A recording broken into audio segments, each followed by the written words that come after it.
Hi, Sports Talk Tech family, and welcome to the Sunday recap. Lots of sports this weekend. Just a fabulous weekend of sports, depending on what you have. College sports. In fact, I just came back from the big time rivalry in women's basketball between the Purdue Boilermakers women and the the people from up the street, the Indiana Hoosiers, who actually is an excellent team. I think they're probably ranked 16th or 14th in the nation. And yeah, I may say a little thing about that right now. As I look to my right, I can see that the Detroit Lions is on course for further history, having not making it anywhere close to the playoffs for how many years they haven't won a playoff, and this is their second match they're going to win in what, like 30 something years, and giving them an opportunity to possibly make it to Super Bowl. So it's what, just under 2 minutes left in the game, and they're leading the Buccaneers 31-23. And yeah, we're going to talk about a lot of sports, a lot of recap. Track and field is back, a lot of indoor activity, and I want to touch on some of that this evening. If you're a Liverpool fan, I'm not, but it's okay. They're top of the Premier League table there as well. I saw some of that game today. They look pretty okay, and match ahead of Manchester City. But this Liverpool team looks like it might be back in force. Manchester United new CEO. We'll talk about that, and obviously there's some interesting stuff. I want to talk about some ugly side of sports as well. A bit of racism this week, and in two important matches in world soccer and world football, depending on where you're joining me from. And we want to talk about that. FIFA president saying something about taking points away if racism continues, and I have a lot to say on that as well. So thank you for joining me. Also, thank you for joining me on Twitch. Started to stream on Twitch as well. For those of you who are over there on that platform, don't forget to put your comments in. But I want to start, just coming back from the Purdue game. And one of the things, I was checking the score because, as many of you might know, even if you're not a major fan of college sports, and especially women's basketball, and I implore you to watch women's basketball too, because it's been fabulous over these many years. A lot of people are going to the games. I just came back from Mackey Arena, which is one of the toughest places to play in all of college sports, men and women. And one thing about Purdue sports, is that the basketball in particular, there's always good crowds there for women. Nowhere as close as men, and that's a structural issue across the country. But it was good to see a packed house today, and a lot of Boilermaker supporters, a lot of Indiana Hoosiers there. And unfortunately, Purdue didn't win. But I don't want to recap that game. What I want to talk about is Caitlin Clark, because she's the sensation, even from last year. As you know, the guard for Iowa, probably the best player in college basketball. People might, South Carolina have a couple of players. If you're at LSU, you may say something else. But Clark is fantastic. She has a massive following. A lot of young girls are out there, and she's selling out arenas. There's no question about it. I saw Caitlin Clark most recently when Purdue played them. I think it was last week, and tons of support, right? And there are lots of people there. So she's bringing out people, and this Iowa team is hard to beat. Very tough, the best team in the Big Ten, and definitely one of the teams that you expect to be in the mix for the national title. I think South Carolina might be the strongest in women's this year, but there's a long way to go. But one of the things I saw today when I checked the score, because fabulous performance from the Ohio State Buckeyes, the women up there pulled off an upset, and it's unfortunate because I think there's a video doing the rounds where Caitlin Clark is trying to get off the field, then all of a sudden there is some guy, some fan storming the court. I guess it's an Ohio State fan, maybe extremely happy that his team managed to, which I think Ohio State is like still ranked in the country. And if you look at this video that we're showing here, you see Clark on the ground, and they'll probably look at that. Have it on replay. He's rolling out, or they're rolling out with a camera to see this big victory, and takes out the number one player in the country, no doubt about it. If Caitlin Clark goes into the draft, I'm sure Indianapolis will pick her as number one. And she has another year. If you follow college sports, Clark does have another year to because of the COVID eligibility, so she could come back to Iowa. But we don't know. But what's going on here is just a sad moment. Like, look at that. And I do have some insight on this beyond this, because in women's basketball in particular, you never really see the police traveling with uh, teams there. And if you follow college sports in the United States, there's always cops there. And sometimes these cops are who travel with the team, or cops who maybe a state troop or regular police. They've done something special or spectacular, and it's a deserving award. So they travel with the team. And I watch Purdue basketball. They have the number one, not the number one player in the country, and they probably, was number one, now number two, probably in the mix for a national title. And they don't travel with the same way. But Clark does, because there's a lot of people who really want her attention, especially little girls, which are totally fine, I imagine. Thanks, Imran, for joining me. I'll get to that in a second. Kansas City Buffalo. It's going to be an interesting matchup. But my producer probably, he's always on top of the results there. I'll take his word over it. I mean, when it comes to the NFL. But the thing about it is that Clark travels with a police officer, particularly for her, I think. And I speak to people who do sports admin running facilities. And hi, Georgia J. Thanks for joining me from McDonough. And they talk about needing some type of support for her. And what we saw today is unacceptable. And if you know anything about athletics and how stadiums are operated, and I interact with people who run facilities from time to time, at least I know people who run major sporting events, and that have 60, 70,000 people coming up, and basketball arenas. There are protocols in place to keep players safe, and I can speak from the collegiate perspective because I have good connections there. And you have to think about ways to protect away fans. You have to think about ways to protect away players, rather, because when something like this happened today in and you see the Ohio State Buckeyes knocking over the number one team in the Big Ten, you expect that there's a way to get Caitlin out and the Iowa team out safely. And this is something also that's happening for Purdue. And I think Purdue's men's basketball team, and I think the coach Matt Payton was talking about this too as well. Anytime people play Purdue now in basketball, they're bringing the A game. They want to upset them. And one of the things that they try, is the security of the players. I know we have that final here against Detroit and Tampa Bay, 31-23, and the Detroit Lions, who are nowhere close to who haven't seen this kind of success for about 30-something years, are heading to a one game away, you would think, if they can win, to get it to the Super Bowl. Yeah, lots of things there. Let me get a couple questions in. Let's see. I was messing with the producer. As much as I would love to see Kansas City win tonight, I think Buffalo is better prepared for this matchup. The sports talk that produces is saying this thing here. We'll see. Good question. I think Kansas City could pull it off. You can never count them out, but I do agree. I mean, Buffalo might be in the mix tonight. Yeah. I will talk about the cricket in a second too, Imran. If you stick around, I'll get some stuff on the cricket as well. I have a little bit of a preview for that. So that's where we are in terms of, and I'll probably get to the cricket in a second. So I think interesting stuff going on. Let me know your thoughts about it. These Detroit Lions, they have been doing things that we haven't seen in a good since the 90s, right? So this is a special moment for the Motor City moving on, and yeah, some good football they've been playing, the American football variety. So thanks everyone for joining me. Don't forget to hit the like, subscribe button. Yeah, I want to turn attention, since we're in the mix, and since Imran is here joining me from Trinidad, I suspect.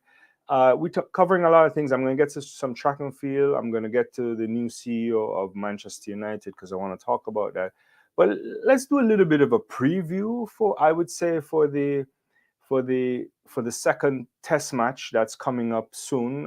If you're a cricket fan, if you and don't forget to put your comments in. I'll explore anything you want to talk about.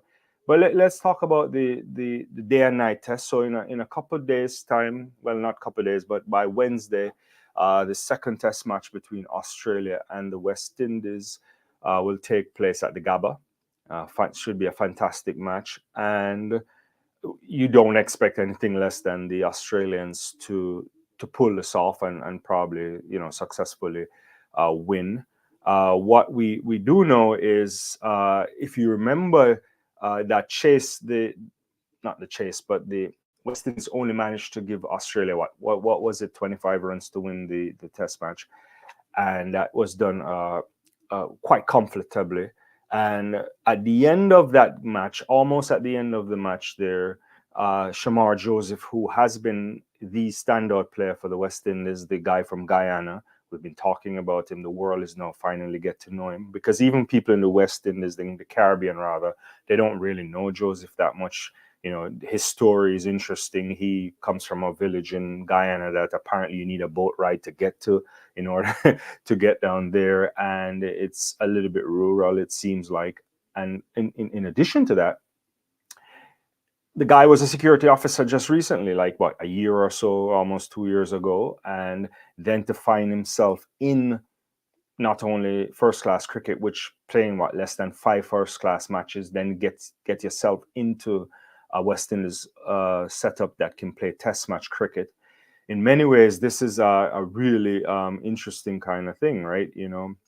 Uh, he he really is a spectacular player, right? And his performance in the first test match was what you believe was the only kind of performance that kept West Indies in that game. His 36 runs at the end to get to a reasonable score of what was it, 188 West Indies made. He was really good there. And then a fifer, playing in your first test match against Australia. First ball in test cricket, Steve Smith gone, takes out the likes of a Labuschagne, a Green.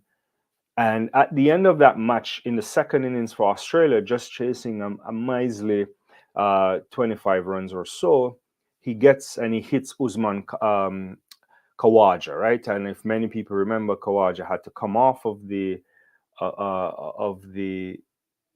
match. He had to come out, and all indications is that Usman is in good shape and currently expected to participate. He's been training. There's no signs of a concussion, but it also speaks to the quality of Joseph.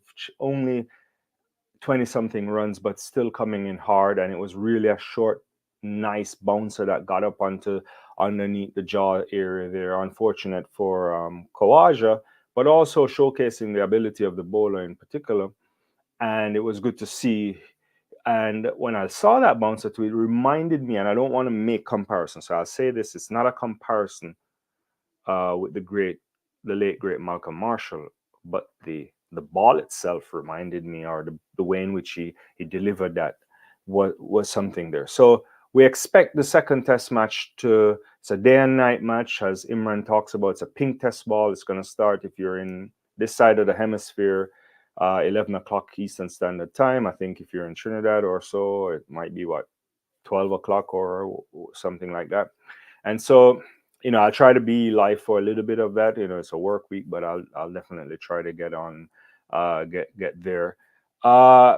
By all indications, it seems as if Australia will be feeling the same bowling lineup. This is, if you watch the Cricket Info article by Andrew McGlashan, he's talking about Australia feeling the same bowling unit for the entire summer that they've been doing that in Australia.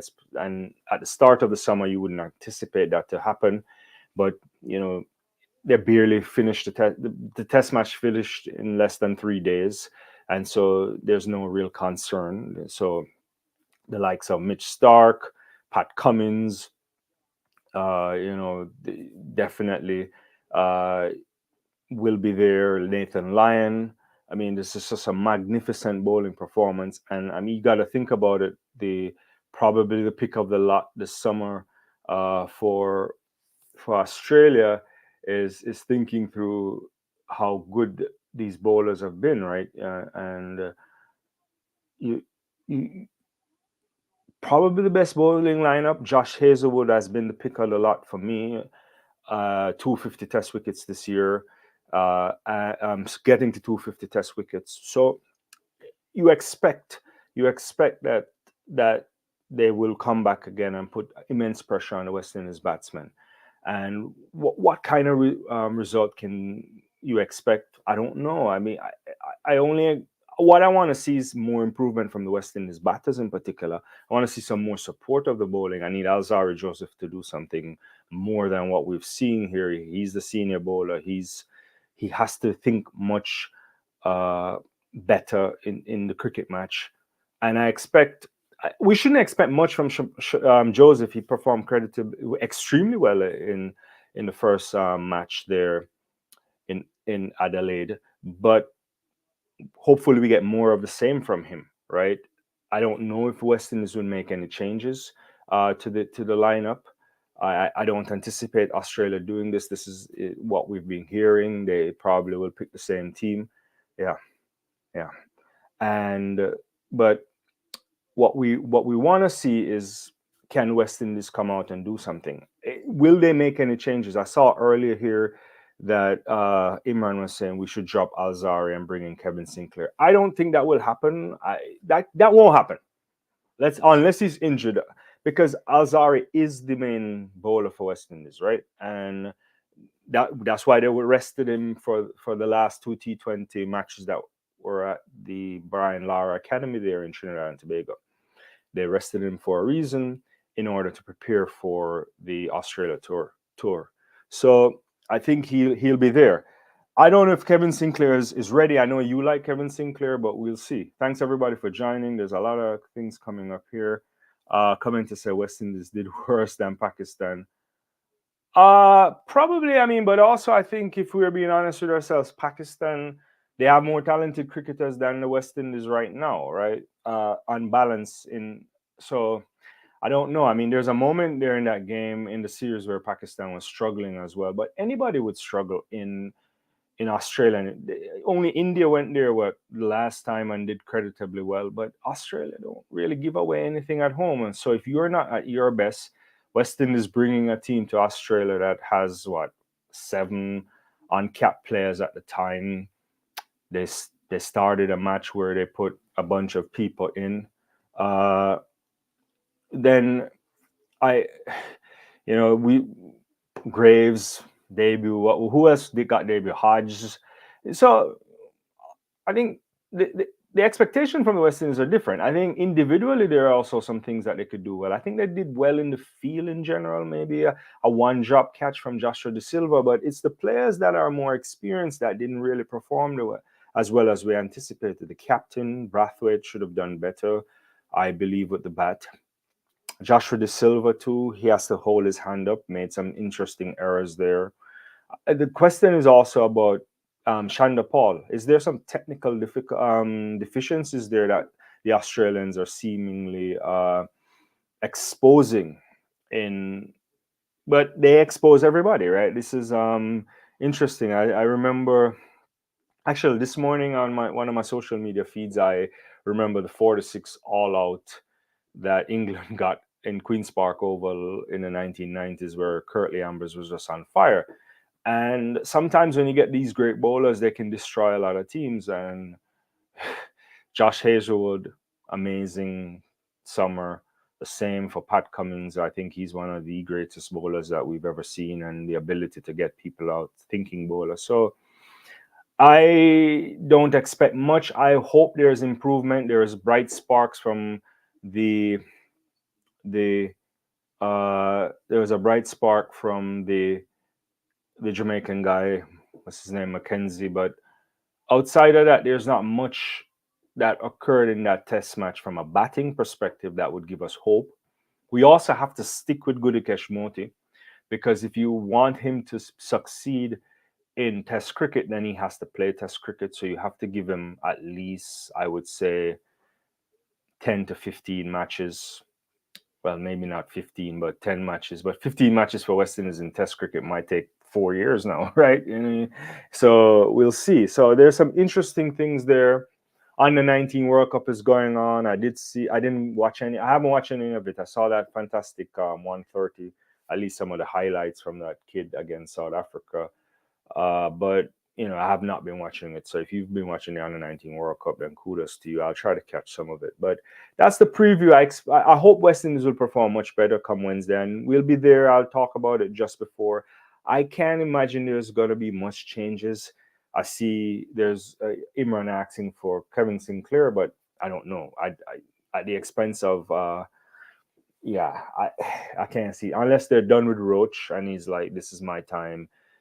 This is my last series, but I think he'll play still, and they'll probably keep an unchanged lineup. I mean, is there anything in the batting lineup that you would change?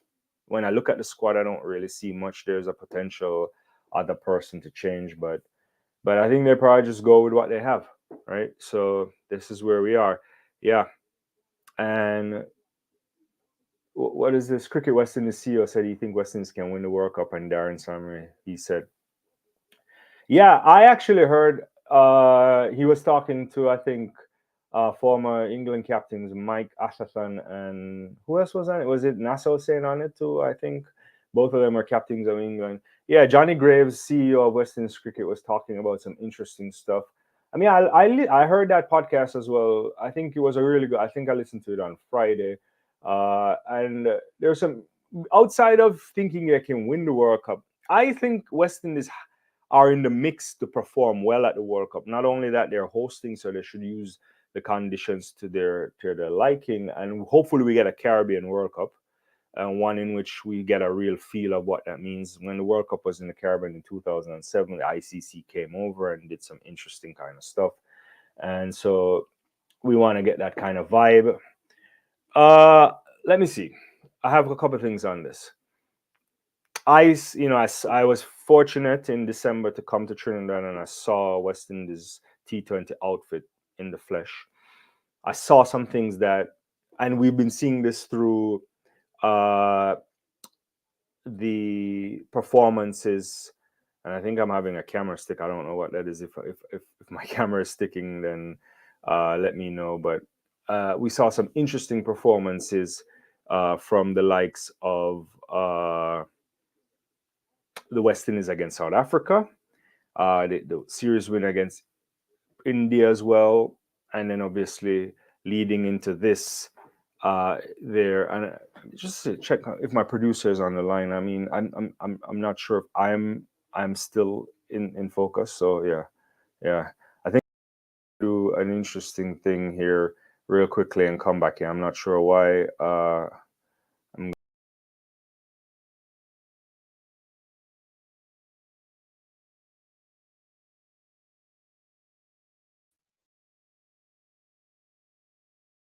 and sorry about that. I think I had a little bit of a thing. I saw a big thumbs up from me on the screen, and then all of a sudden, I went away. So, yeah. So when I saw the West Indies cricket, just to finish this thought, Imran, what I saw is a team under Rovman Powell that has good leadership. It was good to see Dre Russ back, uh, perform well in the first match against England in the T20. Not so much in the other two. Maybe okay in the last one in Taruba there. What the West Indies is missing is a bowler that can transition you out of the power play, because I think the batting can go deep, very deep. There's a lot of hitting firepower, and we also have a good anchor in the team, I think, in the like of Shea Hope. So all things equal, we need to find another bowler in the mix. Can Darren Sammy find a bowler in time?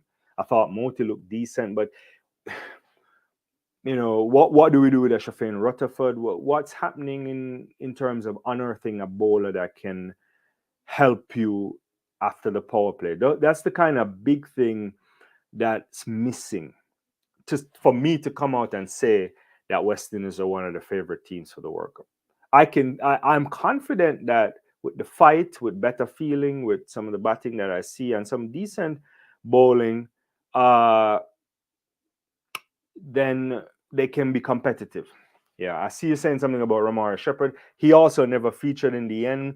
And while I was there in Trinidad, he was walking around with the big Jamaican guy again. What's his name? The fast bowler that broke onto the scene when we played Pakistan in that not this World Cup, but the one before. He, his name is slipping me right now. Shepard was saying he was having a knee needle, so it was more of a rest than not them dropping him. So I think there is things. I think we have players that can, if things go well, West Indies can be in the mix. But I can't think that West Indies can start favorites for the World Cup. What else you're saying? Do you think we're going to win the One Day International Series and the T20 series against Australia? Uh, Not a chance on the One Day, I don't think. But we hopefully we can perform creditably well. We could. I don't know if we can even beat Australia in Australia when it comes to the T20 either. It's just pretty tough, right? But we hopefully it would be nice to see us do it. I think Australia would do some tinkering as well. The word on the street is that they may bring in Lance Morris or Scott Boland or so. So not all of the same bowling will be there, right? Uh, I don't know about that. Do you want him back in the team? Do we need him? He has been injured out of form for a while. I actually don't know. Batting, I'm not worried about. Uh, I'm actually worried about Shimon Hetmeyer in a little bit because of his talent, and I think he lost his way during that England series. But we need him back. We need something there that can. He's a player that we hopefully can find form because if he's in good form, he can help us in some important ways. So that's my take on on the the cricket, and I end up going into T20 obviously. But just to wrap up on that part, I think we'll go into the let me see what you're saying here. I think that this is why he was not picked. Yeah, I think they might. Yeah, I think his time might be gone in my estimation. Who knows if we can get. He's where is he? Is he in the Pakistan league? I don't even know if he's there, right? And so, but to wrap up my thoughts on the second Test match, I am hoping that the West Indies can take this match into day 4 or 5. That would be an improvement, and that would be the first start of something.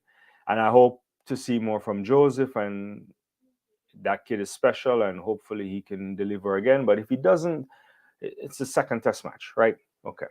I want to move on and talk about some other sports. I want to touch on track and field in a second too. Uh, and maybe I can do some track and field and then maybe finish off with Manchester United a little bit. As many of you know, this is an Olympic year. The indoor season has started. A lot of stuff has been happening when it comes uh, to collegiate track and field. I mean, there's a couple European stuff happening. There's a World Indoor this year too in Glasgow, Scotland. So some interesting stuff yesterday, and in the last couple of days, I saw a lot of interesting performances. I mean, I think I don't really get fully excited for indoor until maybe the Millrose games comes around, which is next week, in the next couple of weeks, early February. But there was some good running yesterday. It was, I think, one of the places I'd like to start to was Dina Asher Smith, PB 3677. Uh, obviously, as many of you know, Dina Asher Smith left her longtime coach that she had for many years and is now with Coach Flo. And I'm very excited to see what's happening there. I think Dina has a lot of talent. I mean, a lot of people are gunning a lot of changes this year for the Olympic year. I think I had a list. I don't have it with me of how many athletes left their coaching setup in order to seek different fortunes. I imagine, and I think it's an unprecedented number as well. But athletes leave coaches from time to time. Sometimes I worry about if you're leaving an Olympic year, but it just depends. But those situations depend on the athlete. But Dina was looking good. Julian Alfred, I mean, one a super special talent too. This year will be 100% pro for Dina Asher Smith, not Dina, Julian Alfred, and she did a 22, 20, 28 in at the MLK Invitational, ahead of Rashidat Adeleke, who is this Irish woman. I think she also ran fantastically well over 60 meters as well, and Adeleke in 22:49. So some interesting kind of runs early there. What do we make of it? There's not much to make of it yet, I don't think, especially when these athletes are thinking about what will be coming major stuff late summer. And for some athletes, you may not see them in this indoor season because they don't need to. Some of the big names may quit, may forego the indoor season because everybody has their mindset on a national championships that's happening somewhere in the month of June in preparation for the Paris Olympics. And Olympics is a make and break year. It comes every 4 years. You can't just run around and not take it seriously. But it was good to see Alfred. I think Adeleke to look really good in women's 200 meters. What else did I find interesting? I found Casey Lightfoot. Casey Lightfoot in the world lead in the pole vault, 6 meters. Still early, obviously. People like Mondo, we haven't seen them yet, but it's good to see a 6 meter jump in January. If you're steep in field events, that's a big mark to make. And while the competition for the men's pole vault is, you have Mondo way up there, and then the rest. There's a couple of people who can get in the 6 meter mark. The guy from Philippines. You want to have a bunch of people getting over 6 meters. If you can get 5, 6 people going in the 6 meter range, it makes the sport more interesting. Mondo will take it up to some world record levels, and because we have a once in a generation athlete there, right? But I saw some interesting races. There's this kid that actually goes to Purdue, Cameron Miller, 2040 over 200 meters. I think he held out. It was at the Penn State, I think the Penn State Invitational. Looked really good. So yeah, I was impressed by a few of those things. There was that Traore guy too with 663 in the 60 meters. Yeah. Oh, probably the pick of the lot if I had to pick one yesterday was Devon Charlton on the Bahamian world lead in the women's hurdles, 60 meter hurdles. What was that? 7 seconds 75. Really good. And we know she's excellent over the indoor hurdles, so you can't complain about that. Yeah, there's some interesting other athletic performances. I don't know if any of you on the live follow track and field, but a lot of track and field coming this way. Uh, there was a kid that, what's his name? Emmanuel Bynum ran a 46:05 as well over 400 meters. So there is some interesting running. There was a Tennessee athlete too, I think, that ran 7:10 over women 60 meters. So some good performances there, and I think that may have been the fastest time in the world up until yesterday, if I'm not up until today, because there was an event that occurred is it in Monaco?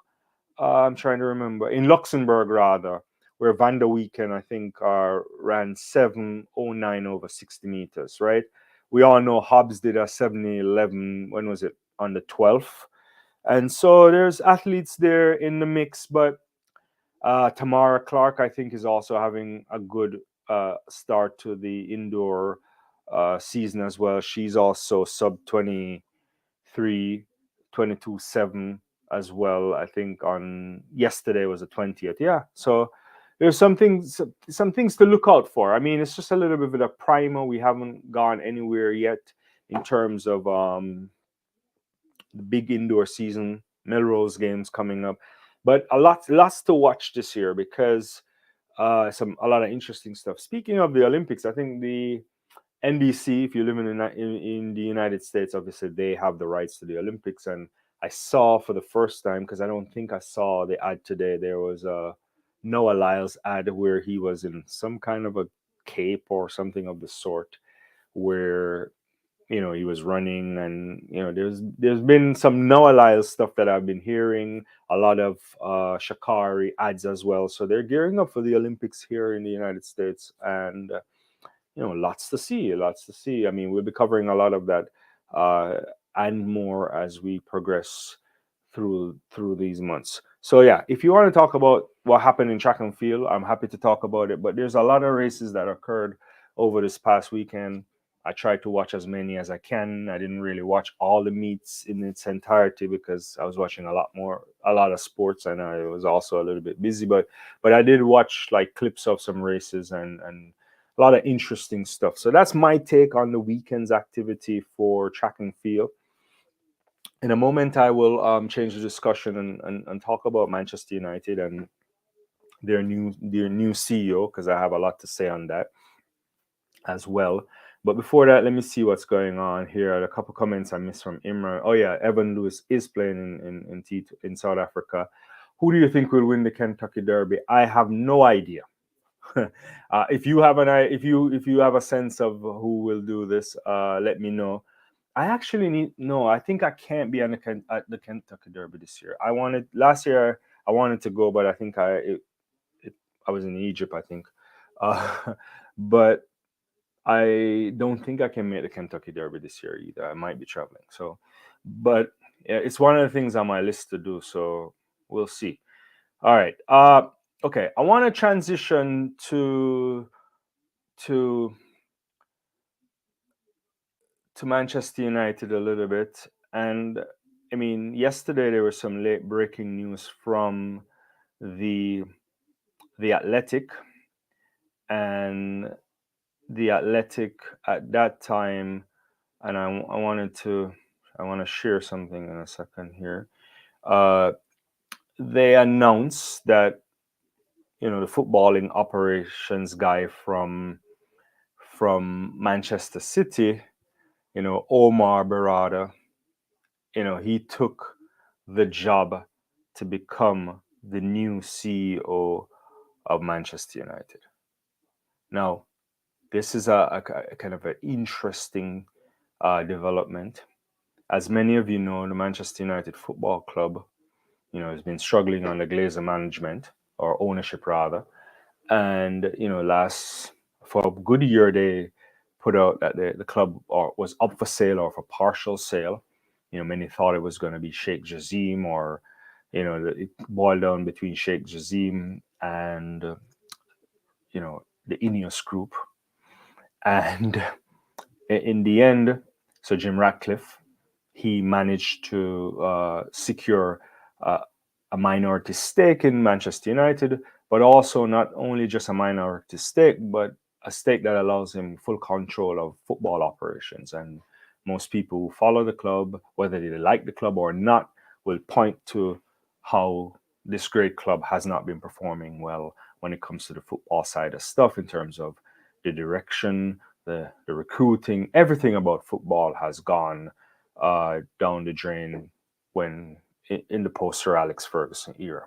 And so this massive announcement of this new CEO, and Manchester United, they themselves had an official link, an official actually an official notice. I wanted to touch on a couple of that for a little bit there, and they had said here's what they said. We're pleased to announce, and I can read it really quickly, and then I want to break down some of this. Manchester United is pleased to announce the appointment of Omar Barada as its new CEO, and the club is determined to put football performances on the pitch back at the heart of everything we do. Omar's appointment represents the first step on this journey, which is an interesting line here, because everybody realized this is a line that I'm not even sure if the Glazers would be happy with this line, because they would say they have been doing a fantastic job. But this is a direct message to fans, a direct message to onlookers, haters, everybody, that they are determined to fix things, and they've gotten not only someone that's a football person, someone that no one thought was coming, because when this was happening, there's all these talks about whether or not it would be the former Juventus guy, who's part of Ineos, I think, as well. This was not a league situation, which is in one way good, right? But this guy is from Manchester City, arch rivals. You know, he was the chief football operations officer for City Football Group, and that's overseen, as they put it here, 11 clubs across 5 continents. And so they've now gotten a guy that is a football person. That is actually a massive move. Like, who would have thought this move would have been made? No one saw this coming. None of the journalists, as many people know, this was something that uh, the Athletic broke yesterday. A bunch of people at the Athletic broke this, and then not only that, it's all these questions about, like, who is this guy? You know, who is this Omar guy? And, you know, can he take Manchester United back up to the top? And this is an interesting moment here, because this is definitely a football decision. By all accounts, he's highly regarded. It's a guy that actually has an interesting story. If you think about it, he was born in Paris to Moroccan parents, and there's an interesting article in the Athletic, which is behind a paywall, and so this is written just today. If you get an opportunity, if you have the Athletic, you should check it out. But I can't really show the article because it's also behind a paywall. But it covers some interesting things about who this guy is and his determination. Right? He was raised in the United States. He started, I think, maybe an engineering degree. I don't know where in Massachusetts. I don't know if it was at MIT or a university there in Massachusetts, but he didn't finish. He dropped out, moved to Barcelona. He was a big Barcelona fanatic. And then he shifted to something kind of a business administration. He worked in telecommunications, and he kind of got into this Barcelona stuff. And there's a lot of quotes from him back in the day, some interviews that I think he did where he would have worked at Barcelona for free. And so he would have been at that period where I think Sariano and Tiki Begiristain, who were part of the Barcelona football structure, and obviously Pep Guardiola would have been there. But at the time, it seems as if they didn't even know this guy, right? And he worked his way through a lot of these things, and he worked in their international business department. Then I guess he got promoted to director of partnerships, and then later chief operating officer. And then he becomes important in when he comes to Manchester City, rather. So he left Barcelona, comes to Manchester City, and he works his way up, and he starts to gain the trust of the likes of Begiristain and Soriano, and obviously maybe Pep Guardiola in some capacity. Article doesn't go into all of that, but this is a guy that becomes really influential in the football development, and he's overseeing commercial stuff. He's overseen part of the football operations, and there's a lot of interesting things they're talking about, that his knowledge of football is really good, and he understands the business of football as well. And when you think about what was happening at Manchester United, and for a long period of time, it's that they've had back-to-back investment bankers and people running the club who don't necessarily understand the football side of things, and now you're getting somebody with that kind of experience. And so you can see the record from moving from Barcelona to City, and whatever you want to say about City, they're nothing short of a well-run operation. Obviously, they have 115 charges against them. Some people are saying on social media, I don't know if a lot of I haven't really seen any big journalists write about this part, whether or not he's seen the writing on the wall. But if you're following what's happening in English football in particular, you see sanctions to the likes of Everton. Now, Manchester City at some point will be called to face these 115 charges. What does that mean for them? That's for another story. I don't want to get into that. So some people are saying, well, maybe he's jumping ship. I'm not quite sure. I'm more willing to look at this, that this is a guy that clearly is looking for another challenge. He's done successful at Barcelona in some capacity.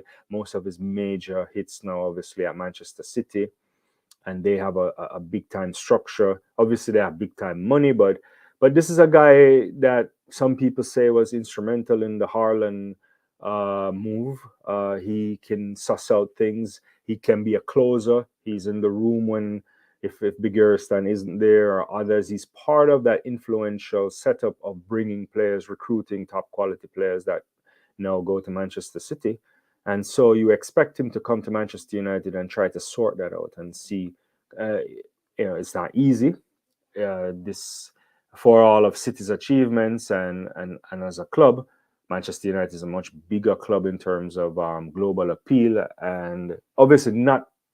I'm not saying they're performing the same way on the pitch. That's clear, but the kind of scrutiny he'll be under is he. I don't think he understands that yet, and you could probably go hiding in Manchester City. No one really knows about that stuff, but at Manchester United, the expectation is to win and win a lot, and that has not been going well. So he has a lot of challenges in order to come, and he's going to face a lot of scrutiny, high profile role. But this is an interesting signing. I mean, it's Ineos. Ratcliffe met with Must, if anybody knows the Manchester United Supporters Trust. Recently, he met with the staff. He's there, and they're talking about bringing back this culture of excellence, getting Manchester United back on par with the other European giants. And this appointment, if in my estimation, is a big one. It seems like an appointment. A football person who understands business seemed to me like the kind of appointment you want to make. It also speaks to getting the kind of talent at the top. So you're talking about best in class, if you want to use those type of analogies. So you're getting somebody who you can bring over, who can get there, right? It's not another banker. It's not someone without any kind of experience. It's someone who's experiencing a lot of success recently. Those things don't always translate the same way you want it when you move from one club to the next. But at least the appointment seems sound. Now it's for him to come, challenge himself. There's a lot of changes that needs to be made. And you have to think about it like, would he have left that job if he wasn't guaranteed that he would be able to overhaul the operations at Old Trafford, at Carrington, and so on. So this is a very interesting kind of appointment, and I'm looking forward to that. Yeah, looking forward to that. Yeah, yeah. The Chiefs game is coming up soon. If it's not started, my television is on something else. I don't know. I haven't gotten a chance to switch it over in the studio here. But yeah, so that's my thoughts on it. Let me know your thoughts on this Manchester United CEO shakeup. I'm excited about it. As many of you know, I tend to follow Manchester United too, but I try to be impartial. I cover a lot of sports and other clubs. So can he work with Ten Hag? Can they overall the recruiting? Can they fix the salaries? Can they get the quality players who have the character to play at this great club? Can they do something with the academy, right? Getting more players in. So this is a massive job, and whatever Ineos is doing, it seems to be they're saying the right thing. And we must also be clear that Ineos has not been cleared yet by the Premier League, but they seem to be already putting things in motion that will move the club forward. And a lot of what will happen, we'll start to see some of that come in the summer, and maybe some of this fruit, if it's done right, will bear well in the next coming years, right? You got to give it a 2-3 year cycle and to see what might happen. So yeah, that's an interesting thing. I want to stick with football, and I want to turn to something that's a bit ugly, a bit ugly this weekend in football, and also obviously despicable on one level, but also the response interesting to me, and I have a lot to say on it. And so yes, this past weekend we had two major incidents that became part of the news cycle when it comes to, and maybe more incidents occurred, but the AC Milan match against Udinese was briefly suspended due to racist abuse towards the Milan keeper Mike Maignan, and from the home fans. And also, likewise, Casey Palmer reported to have been racially abused by a match against Hillsborough. So that happened in England, and one incident that happened in in Italy. Racism has no place anywhere in society, but unfortunately, it, it it's still here, and it doesn't seem like it will ever go away. But it's unacceptable, and in football, it shouldn't be there. And football is a microcosm of society, so I get it, but it's not something that we should see happening. And our handling of it over the years is incremental from an institutional perspective in terms of trying to eradicate it and putting a stop on it. You know, from a lot of statements and campaigns and saying there's no place for it and so on. And so a little bit harsher things have been coming measures in recent years, and police officers going after people who have been doing that. People have been arrested in some countries, banned from stadia, banned from exposed and charged with different things depending on laws in various countries. So I'm not saying nothing has happened, but it's 2024, and we're in a despicable position again when with these things happening. But what I want to draw your attention to, and the things that I want to speak on, is the FIFA president. And so, FIFA president Gianni Infantino immediately comes out, rightly so, if he should be condemning things, but he proposes interesting statements that teams should automatically forfeit matches if fans engage in racism. Right? This is what he's saying. So, I guess you should give up your 3 points if your fans are doing it, right? And I'm not against that. Like, this is something that probably should have been in place a long time ago. So my first critique of this kind of an response by Infantino is, you're the FIFA president. I mean, this is something that should have been taken care of a long time ago. You've been president of FIFA since when? 2016, 17, somewhere around there. I think I remember under your presidency, there are players who were, when they fought, when they pushed back against racism, were punished. There's a lot of incidents of this. There was the guy, what was Muntari, I think, was punished for this by the referee. I think there was an incident with Tyson in maybe in Ukraine or someplace like that.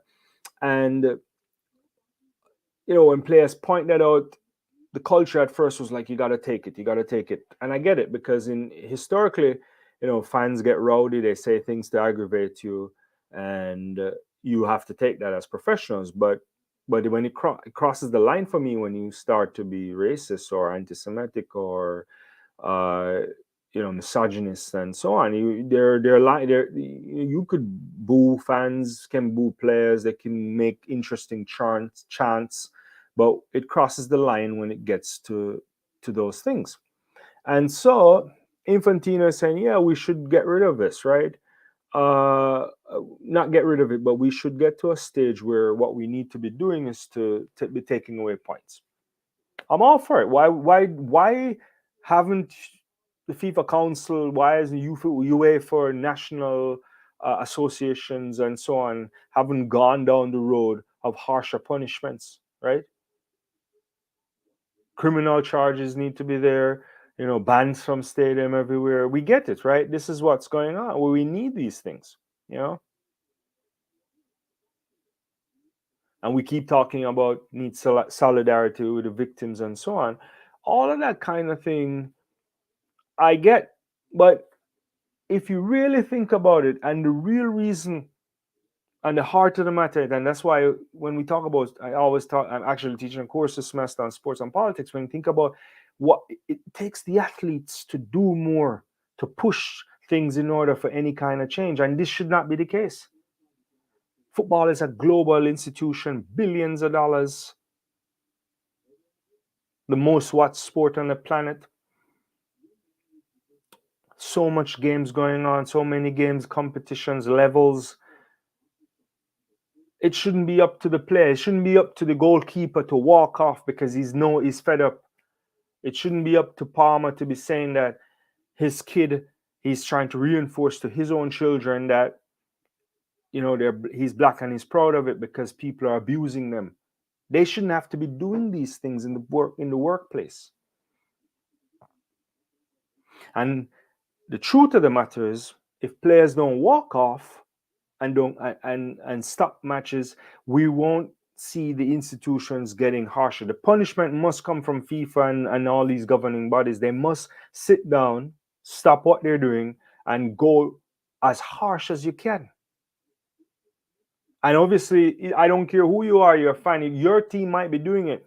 And one or two people or a subset of people inside of your fan base doesn't necessarily mean that everybody is racist and everybody subscribe to this. But you want to get it so bad that how can that person be a real fan of your thing if they're going to hurl those abuse, if they know that if I do it, not only will I get kicked out, but my team will lose points and so on. You have to raise the bar and the punishment. And we need that. And so while I'm happy to see Infantino saying things, I also think it's just do it. Because we've been stuck in this type of thing for such a long time. And yes, FIFA has done reforms and campaigns, and I think there are places for campaigns and all that stuff. All of these things have to go hand in hand. But go higher. Start taking away points, banning teams from competitions, doing that stuff. Obviously, when you start doing those things, it exposes the real thing and the most important thing that all of these people think about, and it's the money. Because if a Barcelona fan does this, or Manchester United, or Bayern Munich, or you name these things, and you ban them or you do something else, they're not in the competition, TV revenue gone. But sometimes you have to do things to that extreme in order to curb certain type of behavior. Will this fix the problem in general? I actually don't know. This is a more social problem. There's this a larger shift that needs to be in society. But look, you can't have these spaces of employment where people are playing and entertaining other people. And this is happening. So they have to step up. And I'm glad to see that there are players supporting this. I'm happy now that if they walk off, they will no longer be punished. And we need to identify these people. I have seen the background of how major stadiums work. At least a major college stadium and a major NFL stadium. I've been inside of these things. I've gotten these tours. I've talked to people. If you pick your nose, they can find you now. At least in the United States. I can't speak for Europe. I've only seen it in this thing. So in some places, we can find you in matter of seconds. The moment they report it in this section or not, immediately there's a control room. If you go in a control room of some of these big football stadiums, you would never believe what you're seeing. It's one of the most equipped things. You don't want to be doing anything in these arenas or stadium, because they will catch you on a camera, and the zoom in capability. I know with things like these different programs like anyway, I don't want to get into all of the inner workings, because some of the stuff I'm probably talking about I shouldn't be sharing, but we can find you. So I think the quick action can be done before the match is even over. We should be able to be finding culprits. And in cases like that, we can start holding them out immediately, and then maybe you can go on a panel of saying, well, maybe we should take away all the points or so. But it will also put a lot of pressure on the other fans to be identifying the idiots. They can point them out, call a steward, call some other official there. But we need wider action for this. And we're just cycling. I can literally off the top of my head name 20 cases on this. And if we go deep in it, there's much more. And people will point about there's improvement and so on. In some things, we don't need small improvement. We just need it to be over with. And that's my take on this whole situation. Thanks everybody for joining me wherever you're joining me from. I know I just went off on a rant there. This is the weekend wrap up. We talk all sort of sports. I think I started on the top with a little bit of women's basketball. We touched on track and field. If you missed that segment, I just ran through it. And if you want to talk more deeply, a little NFL was going on while I was watching. I want to switch it to the next NFL too. Bear with me. I don't even know what else is going on. I want to see. I think there should be a big game going on. Kansas City right now. I'm going to switch it to the to that and the Buffalo Bills. Yeah, and so that's right. First half, 3-3. I missed the whole of this, but so if you want to discuss any other topics, if you want to talk about anything, but this is the opportunity for us to chop it up. I appreciate everybody listening. I know talked about a lot of different things, and I'll ask my producer if he's willing. He might be able to cut up some of these things. So just in case you're only interested in some of the things that I talk about, but I do hope you're interested in a lot of things. And if you're not, maybe you learn from some other things. We talk a little cricket, all of that kind of stuff. Yeah, but it's an interesting match here. The Taylor Swift phenomenon in the NFL this year is interesting. You have some people. I think my producer is always on this case. He's like, "Man, you need to talk about Travis Kelce's performance dropping after Taylor Swift." I was like, "Okay, but maybe we need to do a video on that or talk more about that." But I really appreciate everybody. I try and check my list. I know I have a lot of things to talk about, but I think I covered most of what I wanted to talk about this evening. Hopefully, you had a good weekend of sport. There's a number of events this week. FA Cup, and if you follow that, cricket, lots of track and field going on indoor and so on. And yeah, a lot of things. NFL. Can the Bills beat the Kansas City Chiefs? We'll see. It's only 3-3. I haven't seen any of the games as yet, to be honest with you. Any of this match, because I had it was on the last channel, but we'll see if this can happen. I think my producer early on said that he thinks the Bills will win tonight. Let me know if you think the Bills will pull this off. It'll be an interesting kind of thing.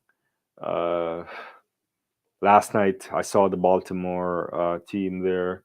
Lamar Jackson looking back in good form. What else? Who else played yesterday? Was that the only match I'm trying to remember? Yeah. But it's good. It's good to have you guys on the channel, and also if you join me on Twitch, thanks for watching over there as well. It's the first time we're pushing things out there on that. Don't forget to like, subscribe, share, hit the notification bell. When we drop new videos, when we go live, and so on. It's been my pleasure to do a little weekend roundup of sport, and I'm happy to have been here with you. And I'll be here sometime in this week as well. And we'll be putting out a bunch of other videos. So you stay tuned to this station, Sports Talk Tech. We're going to run a lot of things this year when it comes to the Olympics and other sports, explainers, lives, engagement, you name it. And thank you everybody for joining me. And I will see you next time.